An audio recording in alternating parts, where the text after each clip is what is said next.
Hi friends! Summer హాలిడేస్‌లో మా ఇంటికి మా పిన్ని వాళ్ళొచ్చారు. మా కజిన్స్ ఎక్కడికైనా బయటికి వెళ్దామని అంటున్నారు.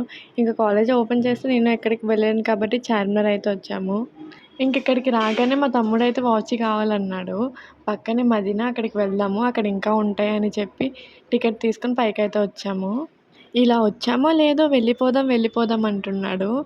కాసేపు అలా చూసి కిందకెళ్ళిపోదాం అనుకుంటే చార్మినార్ పైకి ఎక్కేటప్పుడు బాగానే అనిపిచ్చింది. దిగేటప్పుడే కొంచెం భయమేసింది ఈ మెట్లు చూసి.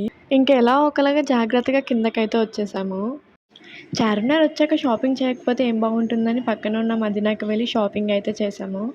మా షాపింగ్ అయితే కంప్లీట్ అయింది కానీ మా తమ్ముడికి వాచ్ అయితే దొరకలేదు. ఏ వాచ్ చూసినా నచ్చలేదు అంటున్నాడు. నాకు చార్మినార్ దగ్గరే నచ్చింది వాచ్ అని మళ్ళీ చార్మినార్ తీసుకొచ్చాడు.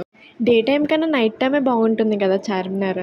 మా తమ్ముడికి వాచ్ కొనేసి నేనైతే ఈ స్నేక్ తీసుకున్నాను. ఎవరినైనా భయపెట్టడానికి బాగుంటుంది అని. తర్వాత పిజ్జా తిందామని పక్కనే ఉన్న డామినోస్‌కొచ్చేసాం. పిజ్జా కోసం వెయిట్ చేసి వచ్చాక అది ఎక్కడికో పారిపోతదన్నట్టు తింటున్నాడు. చాలా టైం అయిందని చెప్పి ర్యాపిడో బుక్ చేసుకొని ఇంటికైతే వచ్చేసాం. వీడియో నచ్చితే లైక్, షేర్ అండ్ సబ్స్క్రైబ్ చేసేయండి మరి. Bye bye.